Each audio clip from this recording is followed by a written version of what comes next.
The best global station. This is Energy Music Radio. We have a star with us here today on the line, Energy Music Radio. It's the very talented Kevin, aka that Rogue Romeo. Good day to you, Kevin. Well, hello. Good afternoon. Hello. Yeah, good afternoon to you. So it is, isn't it? It's afternoon time now. Now, I was thinking of an introduction for you, and singer was the first thing that came to mind. Is that fair to say? Are you a singer? Am I a singer? I always consider myself an entertainer. I guess but I never even considered myself a dancer in any sort until like maybe 20 years later.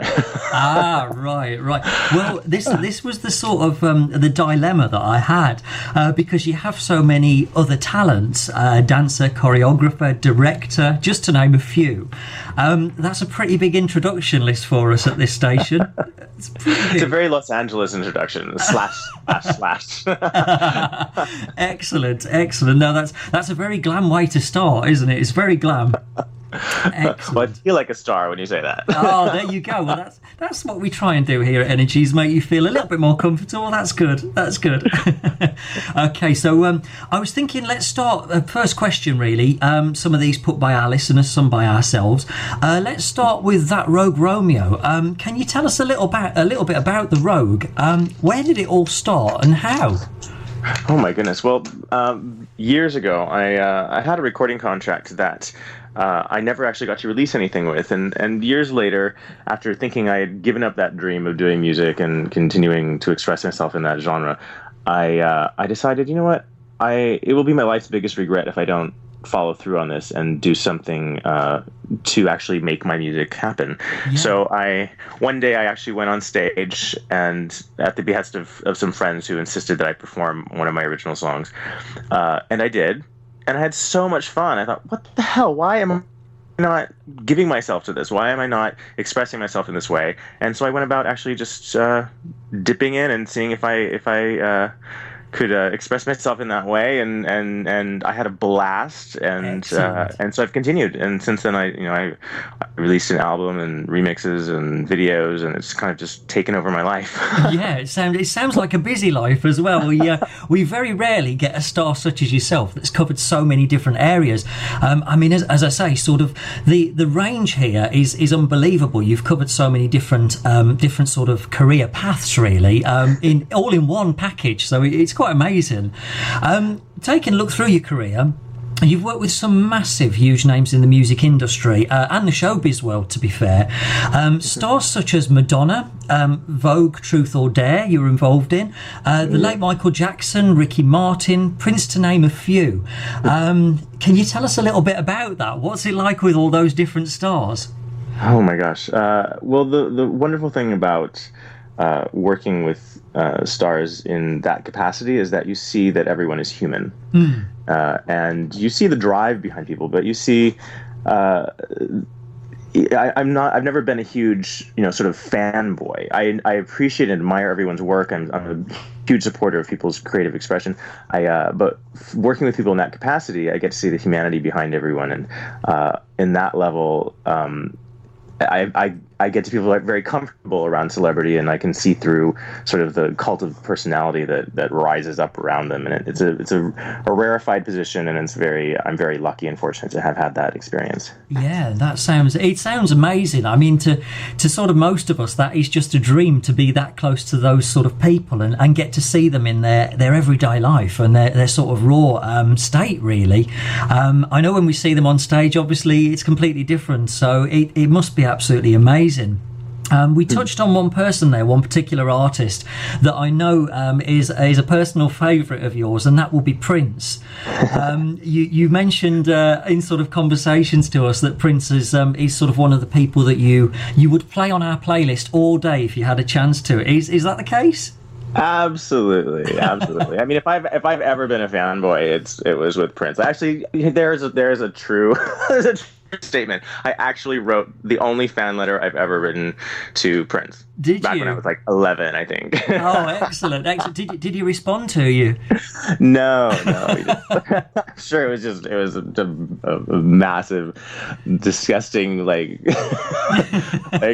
full of appreciation and love, and I'm sure it was just terrible to read. It's sucking up to Prince, really, sucking up to Prince. Yeah. But what an idol to suck up to. If you'd have got a response, that would have been pretty amazing. Pretty amazing. Yeah.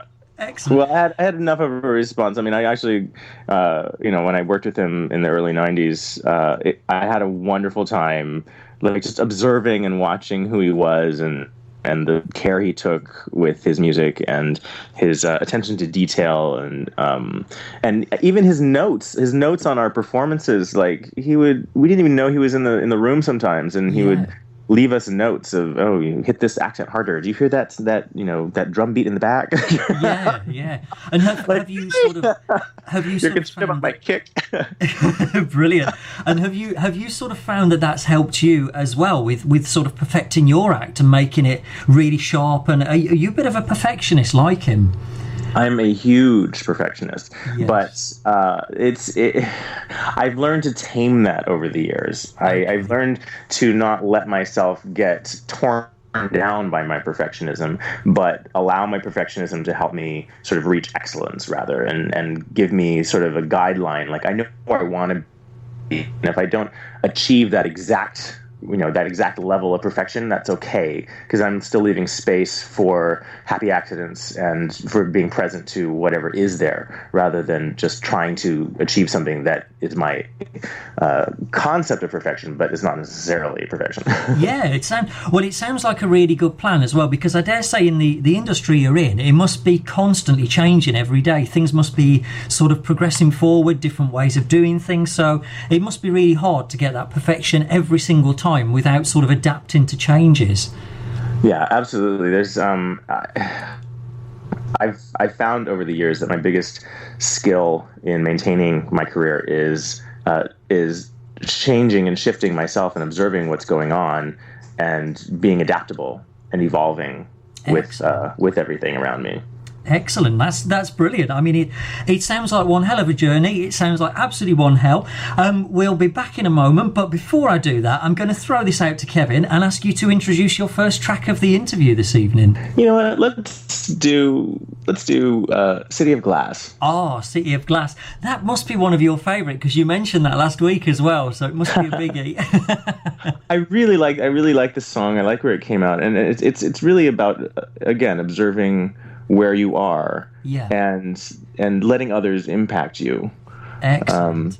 I think that's a lot of what this career is about, what entertainment is about. It's being present, knowing who you are, sharing who you are, and being impacted by others and affected by others. That's brilliant. So City of Glass from Kevin, that Rogue Romeo on Energy Music Radio.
came through.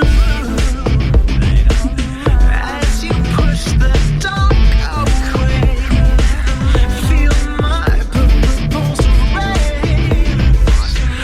Frozen moments all will change until we touch and hit the flash, flash, flash, flash. Light up my city of glass.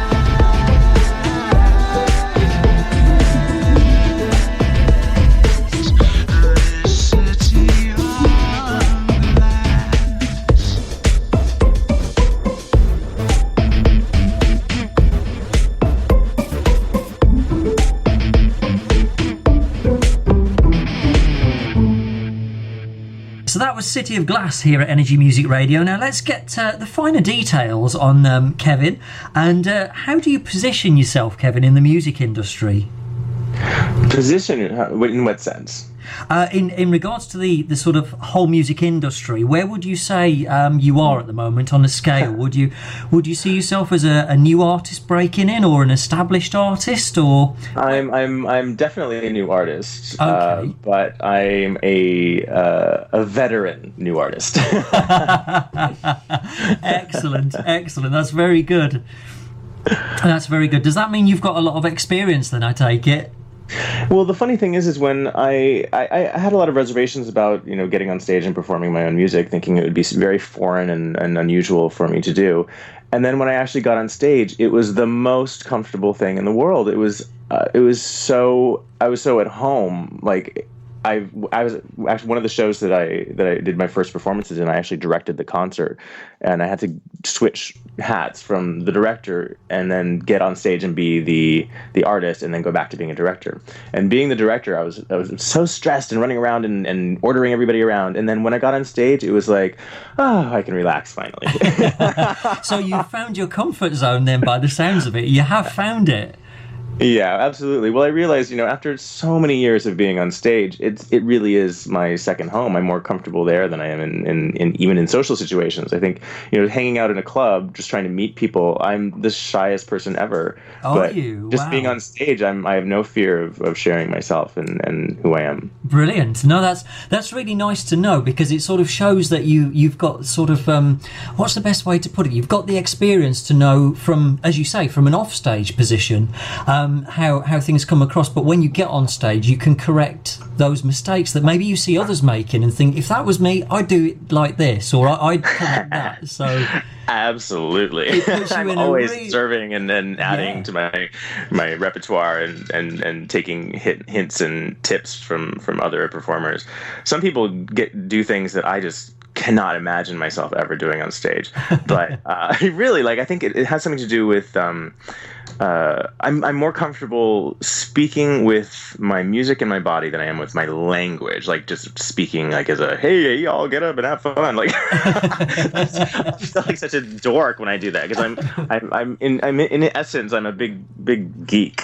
So the cool, sexy That Rogue Romeo is an odd departure from my normal personality. I think it makes you sound a really interesting sort of character, though, because it gives that edge to it, which is, it's different. It's so different, and I think it's what makes you so unique, and your music as well. Obviously, that is very, very unique. But we'll come on to that shortly.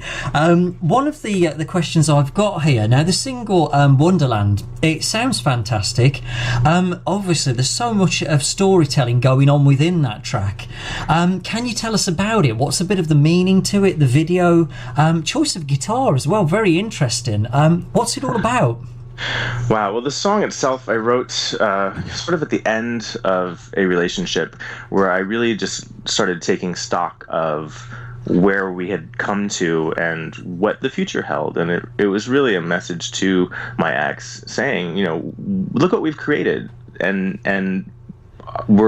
it's amazing and it's beautiful and we have a wonderful life together, but it's completely dysfunctional. Yeah. Are we where we want to be? And it's mesmerizing and it's beautiful, and we've had this magic in our lives, but is it healthy to move forward with this?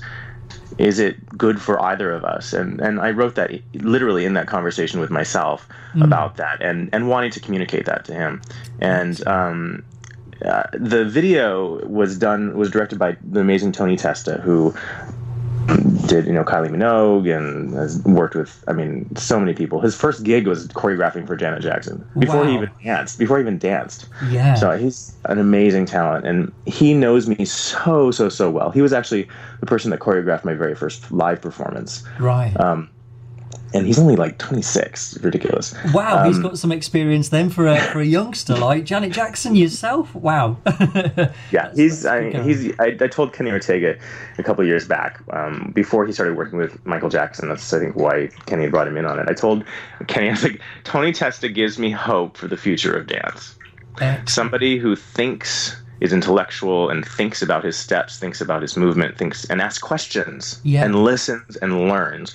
So over the course of our sort of professional relationship, he's learned really who I am, and I share with him, my music in progress and why I'm doing what I'm doing, and he hears all the demos, and so he knows me really, really well as an artist. He's got an insight then, hasn't he, to you? A little insight there.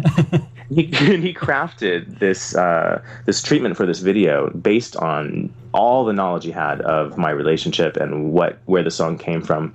So literally, there's so many details in this that I think most people won't even notice unless I tell you right now. Like, the tattoos along my body are actually the lyrics of the song. Wow.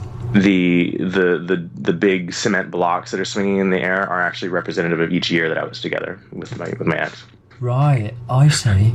So there's a lot of hidden meaning within that track that maybe others haven't picked up on, or maybe it's not even been mentioned before. So it's sort of it's a story within itself, isn't it? It really is a story from Wonderland. Absolutely.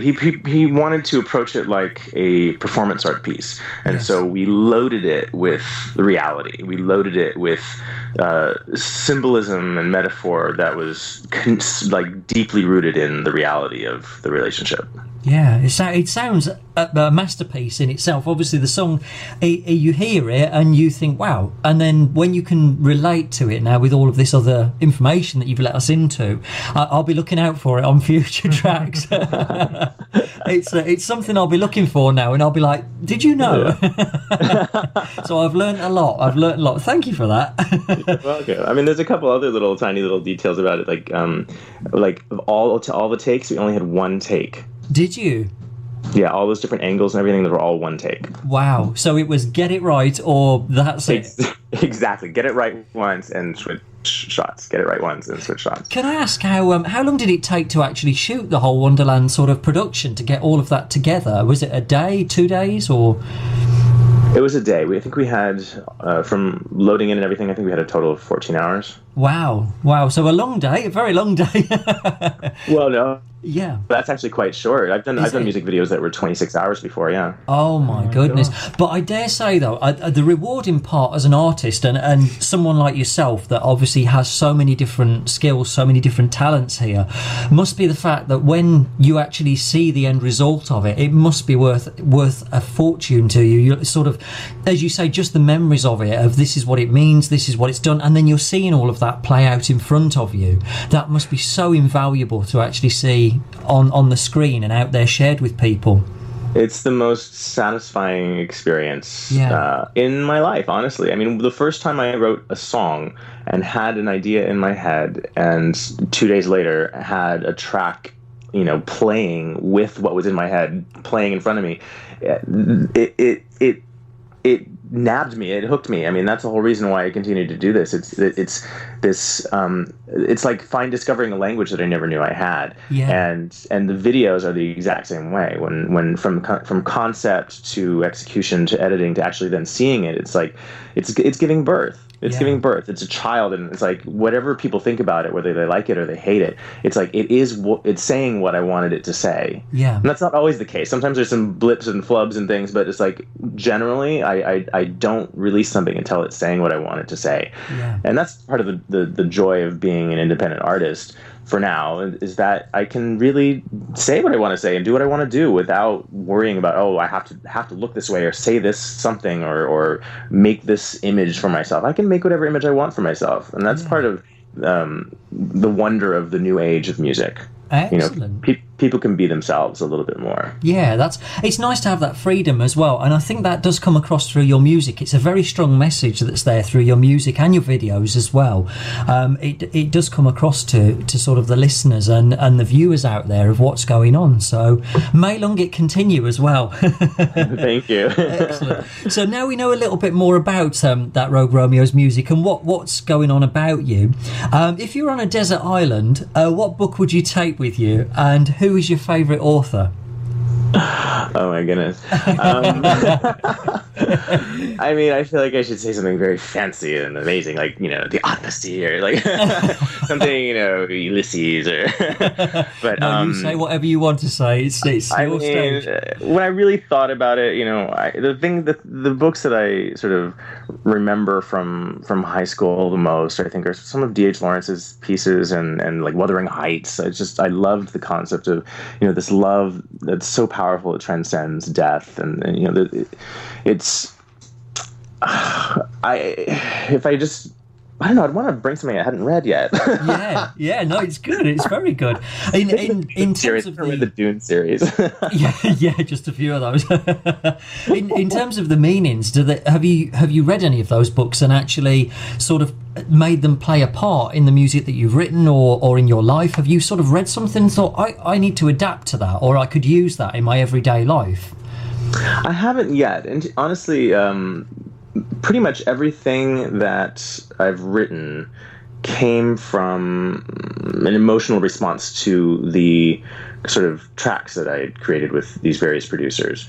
I work in a very odd, roundabout way. I create a chord progression and a beat and a music with various producers, and then I listen to those tracks on and on and on and on and on, over and over and over again for hours and hours and hours, until something appears in my mind, or an emotion appears in my body, or I'm moved to express something with a certain word or phrase or something. So I usually let it happen very organically in that sense, rather than intentionally, saying, this is the book, and let me write something that's based on that. That's not to say that I won't in the future, but I think that is a great idea.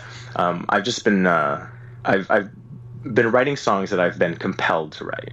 That's good. That's nice, though, isn't it? Because at least that way they're sort of naturally produced, aren't they? It's as it comes from whatever you're thinking at that time.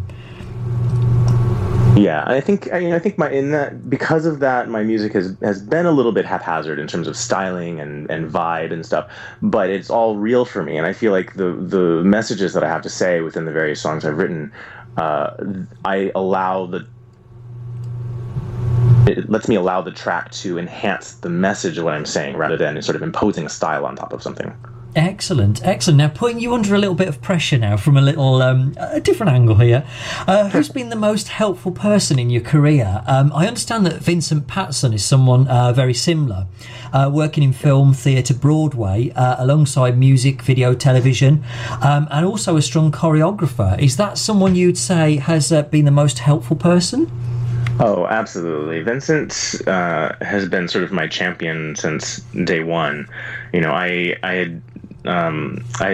had gotten the job of associate choreographer and dance captain and dancer on Madonna's Blonde Ambition tour way back, and they had a different choreographer in the beginning. They had Carol Armitage, a modern choreographer from New York, and it just wasn't working out. She had a whole different work process that was too slow for Madonna. And so she ended up letting her go and bringing in Vincent Pattison, who I had only met twice before. I worked with him on a commercial for a couple hours. Right. And he let me stay on as his associate choreographer and his assistant, and that was the most serendipitous moment of my life, because his impact on the way I perform and the way I express myself and the meaning that I give to my work, and the attention to detail and communication that I put into my work really comes from him and my experiences with him.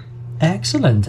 Sounds like you found someone there then that has made a huge impact, and obviously that shows now and from what you've created. So it's really good. Yeah, he's definitely the person who's taught me that everything you do is a communication. Everything you show in your work is a communication, or an opportunity for communication, or an opportunity for communication lost. So take every moment, take every second as a chance to enhance your communication, to develop it, to make it more profound. You know, he in rehearsals he would teach us choreography, and then he would break down each step as a sort of a conversation.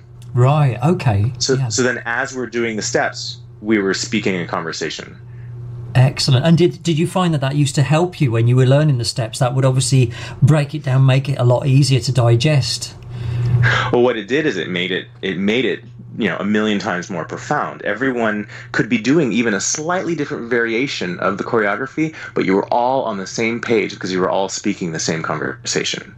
You know, because people have communications, people speak their words, and you can say the exact same words 10 different ways. Yeah. You know, but if the intention behind it is the same, then suddenly there's this synchronicity between everybody that is just magical.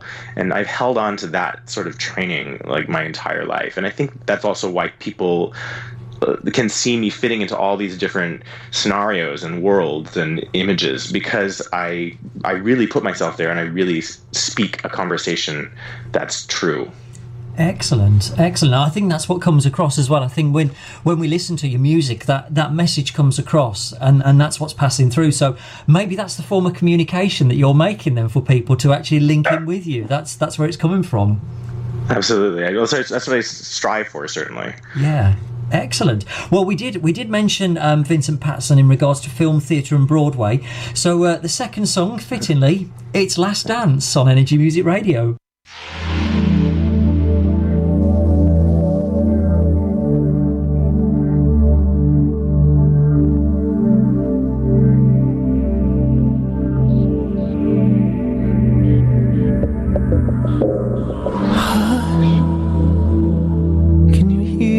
Silence and avoid the violence of this last dance. Hush now, we're still holding close, but we never know, 'cause we're miles away. You're turning and leaving, I step and you're bleeding. You spin me around, it's my last chance. Your hand is waiting, my heart is aching. You asked me to take it, I can't but I fake it. There's no music left for our last dance. No music left for our last dance. No music left.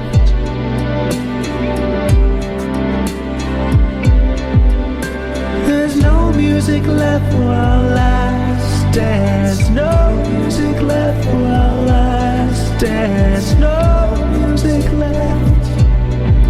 No, no. Breathe. Just breathe. Breathe. Just breathe.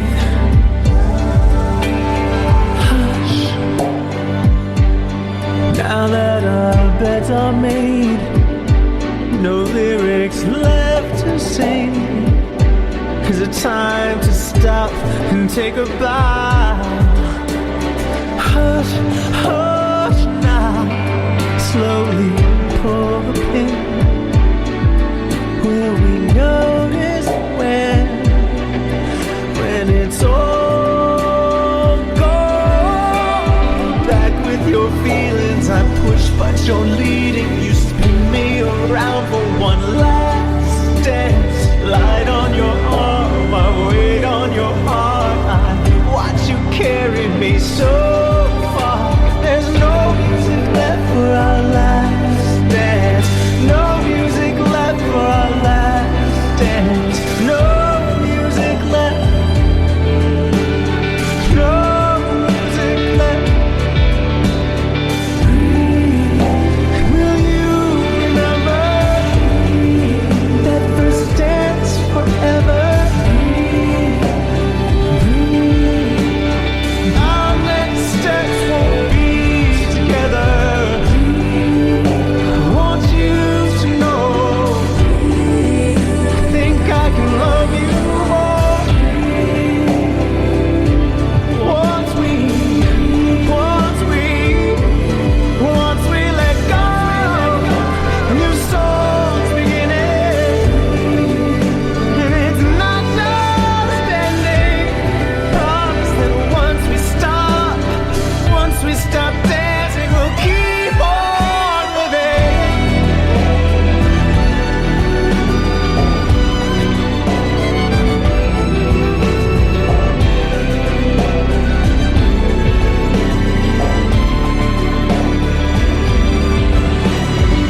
You're listening to Energy Music Radio, and of course we have got Kevin, aka That Rogue Romeo, with us, and that was Last Dance as chosen there for his last song choice.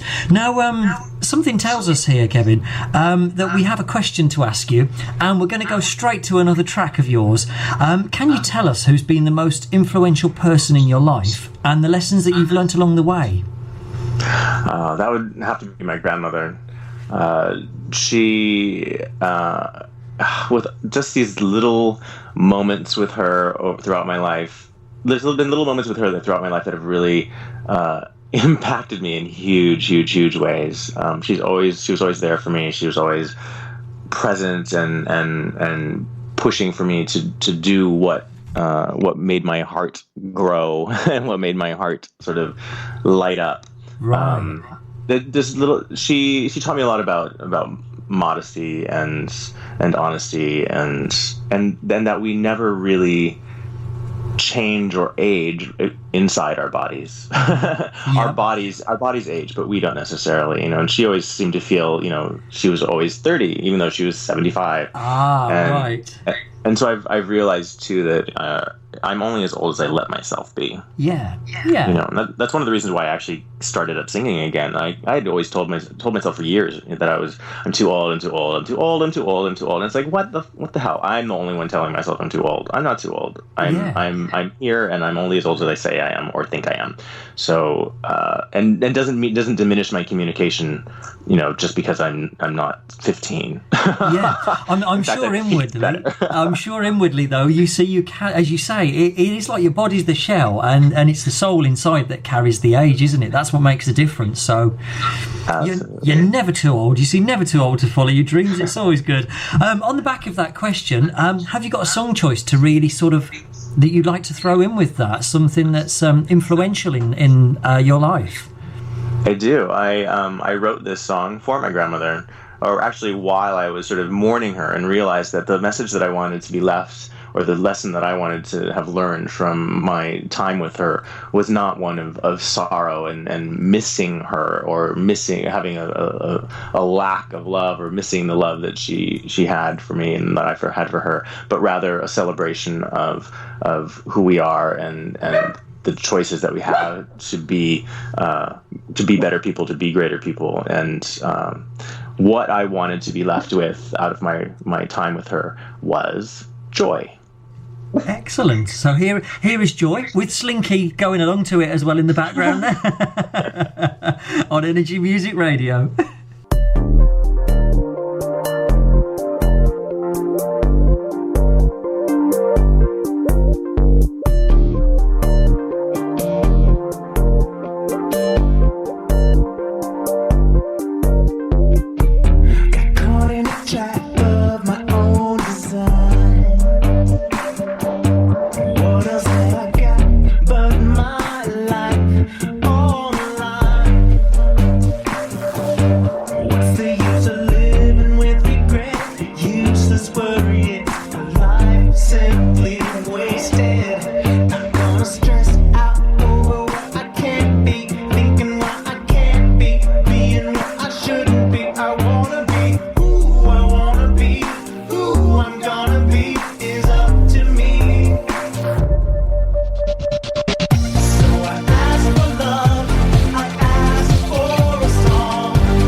Joy.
Was Joy on Energy Music Radio. Turning to the saddest part of your life now, what was that, and how did you use this to make you stronger? Well, the saddest moment in my life was, I think, definitely the sort of the moment in which I had to make the choice to take my grandmother to a nursing home. And it was all done very quickly. It was in a moment.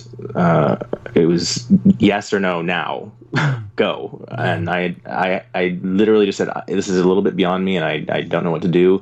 So I'm going to have to say, let me leave you with somebody that can give you 24-hour care and be there for you all the time. Yeah. And the ambulance was there like 15 minutes later. There she was on the stretcher and moving out. And I looked back, I realized this she'll never be in this home again. She'll never be here again. This chapter of my life with her and her life here is done. It's changed forever, and it will never be the same. And it was like, oh, this gut-wrenching, stab in the heart that I suffered so much over, and I still suffer over. But through music, and particularly through the song Joy, I find a way to transform that, into something positive, because there's really nothing to do with the suffering. Is important in a sense to realize just how important that is to someone, and it's important to see the sort of depth of emotion and depth of capability of emotion and love that we have by suffering. But once you've experienced it, you have to let it go, and you have to transform it.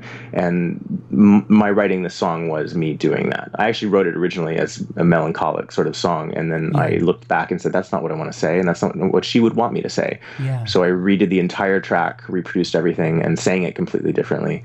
And just singing this song allows me to re-experience that time with her in a way that's joyful. Yeah, and it's captured obviously some really good memories there, as you say, sort of growing up, the time you've spent together, and then a very difficult time, a very, very sad time, and that comes across. I think what is really good with a song like Joy, though, is that people can use that to relate to their own sort of personal sort of experiences of things like this. So it's a really positive, and I think that's the important part, isn't it? Is actually making these negative parts, turning them around, and making something very positive out of them.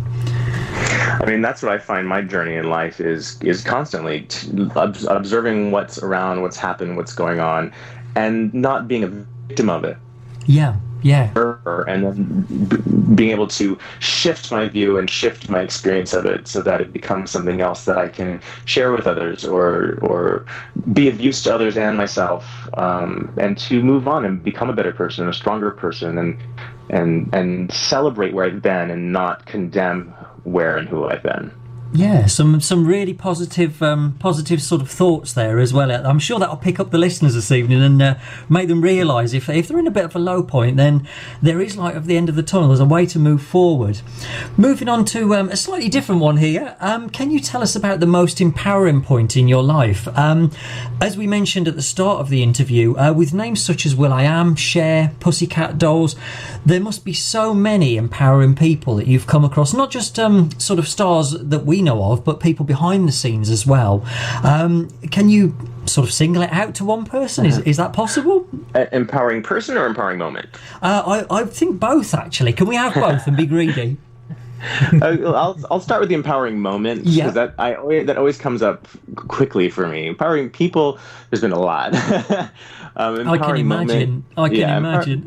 Empowering moment always comes up as this very odd moment with my little brother. He was like 8, or maybe he was even older. Maybe he was 11 by then, and he hadn't learned how to ride a bike. Wow. And all his friends knew how to ride bikes, and they're always riding around everywhere, and he was never with them because he didn't know how to ride his bike. And he came up one time, and I took it upon myself. I was like, I'm gonna teach my brother how to ride a bike, because it's just important. And when he got on the bike, he was like fearful for his life. He was actually so terrified he was going to be hurt and injured, and he was panicked. Yeah. And I took a moment and put him aside and said, I'm here as your brother, and I'm here because I love you, and for no other reason that I love you. And ounce of advice and information that I'm giving you right now and coaching, every piece of every word I'm telling you right now is coming from love, and because I want you to ride a bike, and because I know how to ride a bike and want to share that with you. And it's all coming from love. Yeah. And yeah. he said, "Oh, okay," and literally got on the bike and rode off. Excellent. So the fear had gone as quickly as that. The fear was gone. And it was literally just the fear that was in his way. And there's just something so symbolic about all of that has stayed with me forever. And part of it is the power of communication. Yeah. The power of words to change lives and to change the way we think about things, to empower others. So that empowering moment really gave me the opportunity to see how powerful my simple actions and simple words could be. Yeah. In the lives. It sounds like it just sounds so simple, as you say, but it works. It works. Absolutely. Letting go of, there is fear. There is always fear. We always have fear. It's what we do in the face of fear. If we can just let go, I mean, we're going to have it, but if you can act in the face of fear and just be courageous in the face of fear and realize that there is always hope, and there is a way to transform our situations of where we are right now and to look at it differently, then there's power there. Brilliant. Excellent. Okay, we've looked at your whole career during the show. We've gone from one end to the other here, all different sort of aspects. This one, it's completely different for a sort of a songwriter or a musical artist to sort of come along and say this. During your career, you've been involved in films, a variety of films. In fact, there's a whole catalogue of films. It sort of goes on. I've picked out a few of my personal favourites here to mention to you. Showgirls. Sister Act 2, The Birdcage, Charlie's Angels, and then the fantastic Austin Powers as well. What's your favourite film that you've been involved in? Oh my God, they're all so much fun. I mean, if I go for laughter, it would probably have to be Birdcage, just because we spent 4 months on set. Really? Wow. Yeah, 4 months. Oh my goodness. And it was it was Robin Williams, hanging out and joking with us, and we were trying. I mean, they couldn't kick us off set because they were just running late in the shooting, and they just literally kept us on set trying out different drag for months. That sounds like us on a weekend. But if I had to really choose, I think something that sort of stays as sort of my favorite experience, it would probably have to be Showgirls. Really? Showgirls? I mean, it was not the easiest or funniest, but it was so bonding and so sort of, it left this lasting imprint in my life. I actually even twisted my ankle and sliced my toes in an accident on the set. Ouch. But I mean, we were in Tahoe with a whole group of friends, and it was just such a wonderful time in my life. And looking back at it, it's so cheesy. And I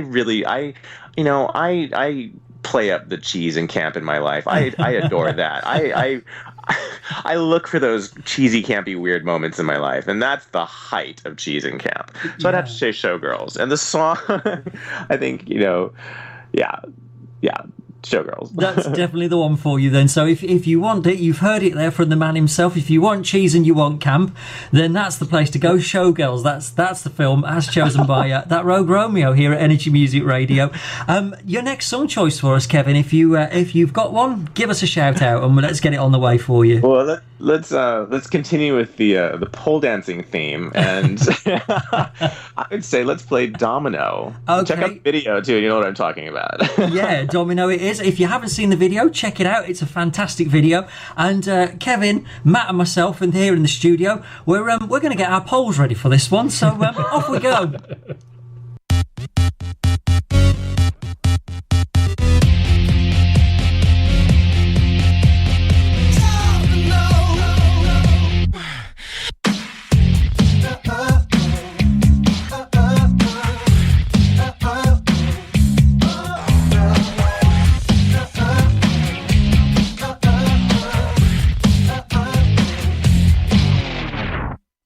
Domino, I fall hard.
It's Energy Music Radio, and you're listening to us. And this evening, we have a very, very special guest here, Kevin Stea, aka that Rogue Romeo, on the line with us from the States. So, Kevin, what's been the funniest part of your career? Funniest part of my career, that it's still going. Excellent.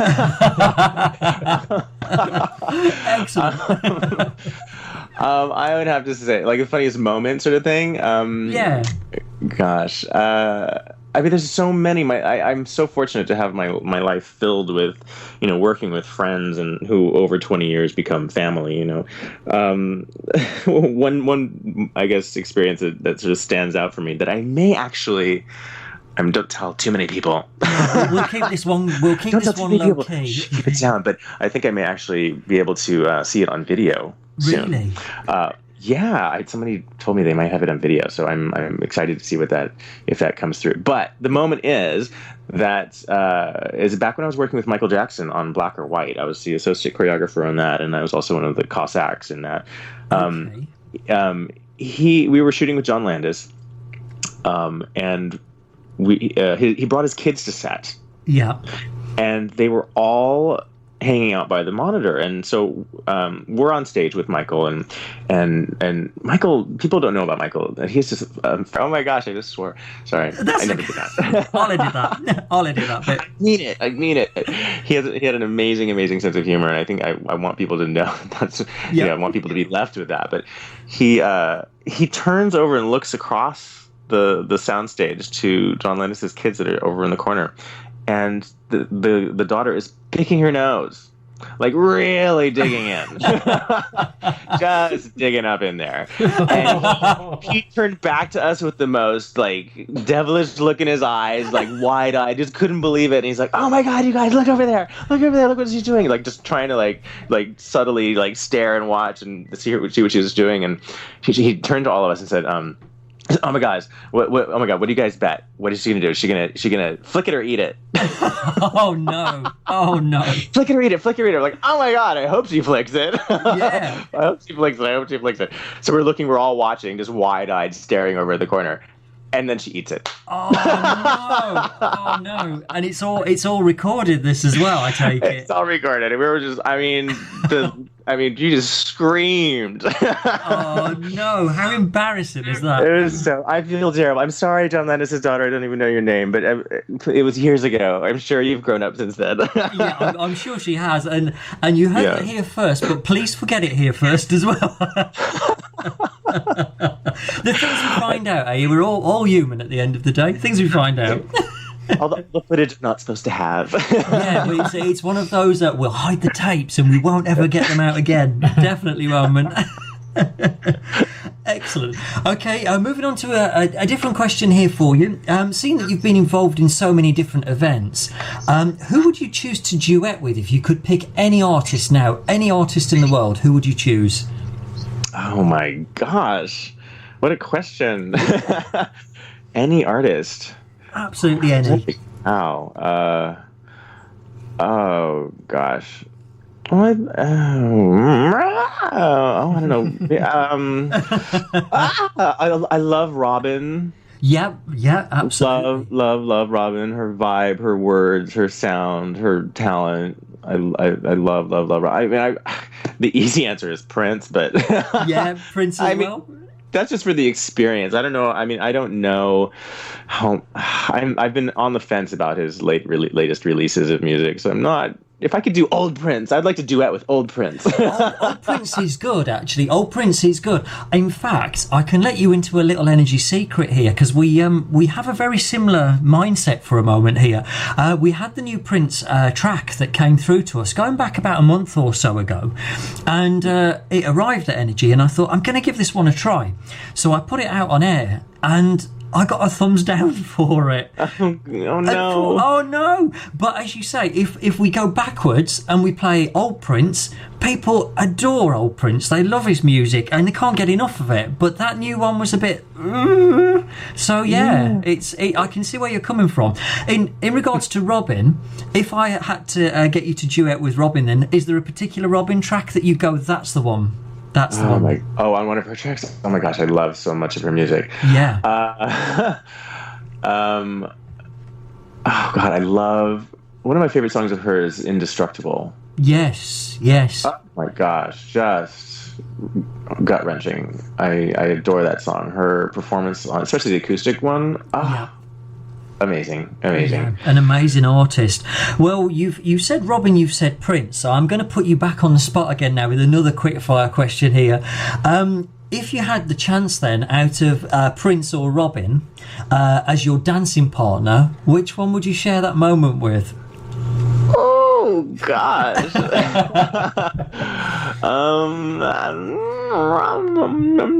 I think with Prince, I would just stand there watching. So I'd have to say Robin. Nothing would happen. I mean, Prince is mesmerizing because he's so aware of his motions and movement and how to play an audience that it's just captivating. So I would probably be dumbstruck. I mean, he's never like just gone off and danced in front of me. You know, I've been dumbstruck just by like, you know, standing there meeting him or going, you know, to one of his little get-togethers at his club. But like, like I've just been dumbstruck, going, what's going on? Where am I? What is my life? I'm sure that our listeners, if they were there, they'd be in the same position, or maybe they'd actually need to be picked up off the floor as well. That's the problem.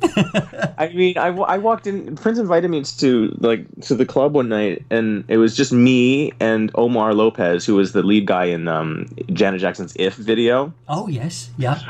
And it was me and Omar, Prince, and like 15 hot girls at various little tables in his club. Wow. and like a catering table. I was like, where am I? yeah. Sort of. Someone pinch me and wake me up from this moment. So funny. Excellent. No, that's good. That's really good to know. So we now know a little bit more about our Rogue Romeo. Maybe the Rogue's showing a little bit now. That's what it is. The Rogue's coming out. So we'll learn a little bit more this evening. I'm sure you have lots of charities contacting you and asking for support. Are there any sort of particular charities or particular causes that you feel really strongly about, that you support and sort of think, yeah, that's one I'm going to back, definitely? Oh goodness. Well, I've been in touch quite a bit with Prince Manvendra Singh Gohil of India. We spent a couple weeks together in New York, and I think his foundation that is trying to prevent HIV in India and spread awareness and education in India. I think that is probably. It's foremost in my mind, just because there's so many people at risk. It's such an enormous population, and India is sort of in this space of being like the U.S. or the rest of the world back in 1970, where there's not a lot of knowledge, there's not a lot of acknowledgement, there's a lot of condemnation of homosexuality subtly, and. It's sort of like pre-Stonewall America. Wow. So I feel like there's an opportunity to thrust India into the modern times in terms of their attitudes and views towards sexuality, and make a real difference. They seem like they're very open towards it, because they have the Hydra and the sort of the third gender, and they have so many, and with the Kama Sutra and all this history of sexuality and homosexuality and bisexuality, and it seems like they would be very open to it, but they're not quite there yet, and there's a wonderful opportunity to educate and save an entire generation of people. Excellent. Well, we wish you all the best with that one, definitely, because it sounds a really worthwhile cause, and if we can do anything to sort of bring people into awareness, I think that is key. So well done with that one. Absolutely well done. On a slighter note here, Slinky, can you tell me about Slinky?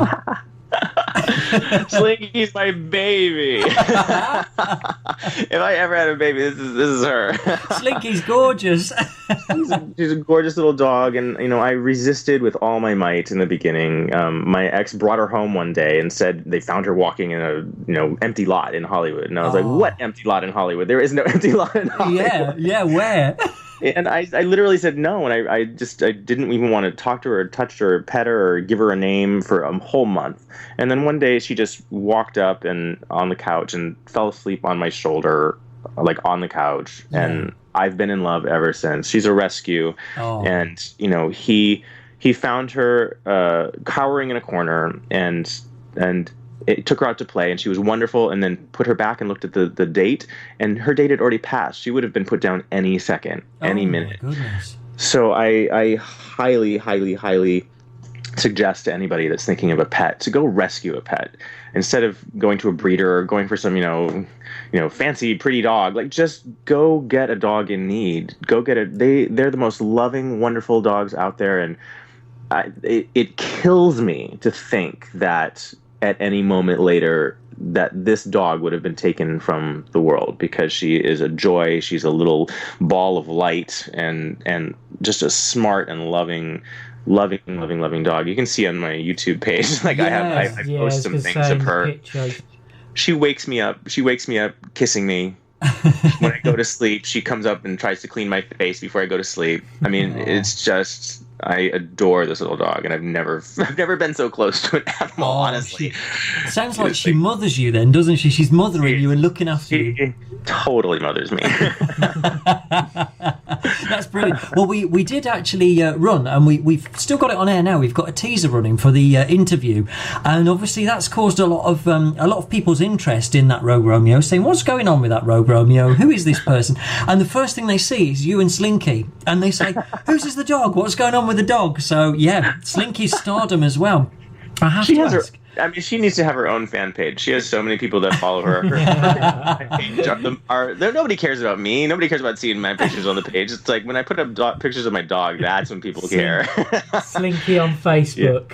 Yeah. She's the official mascot of Newsies, apparently. Ah, that's what it is. That's what it is. So we need to get all the followers then here for Slinky. And if we can, shall we do a bit of a challenge?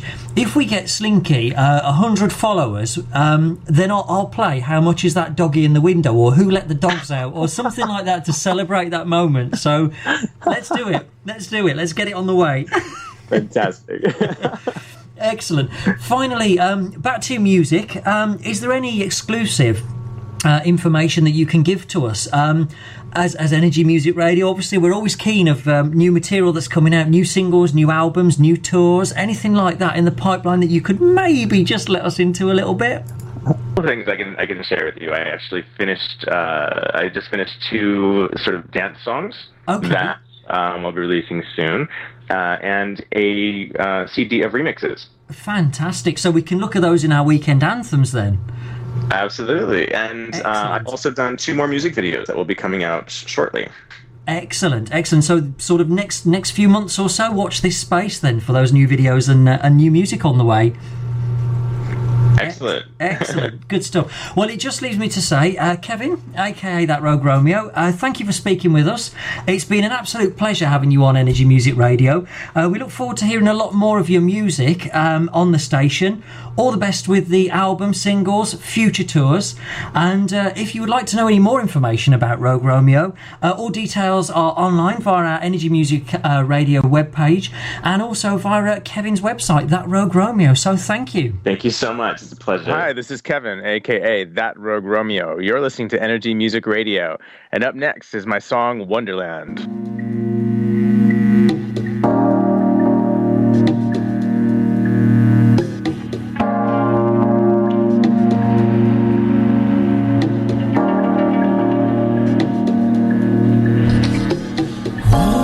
Wonderland, keep me guessing, I can't understand you anymore. So much for plans of a simple life lost in complexity. You're checking off your list of rules you never told anyone. I am counting down the number of times I can. So many things in this life are so beautiful. So many things around us are so rare.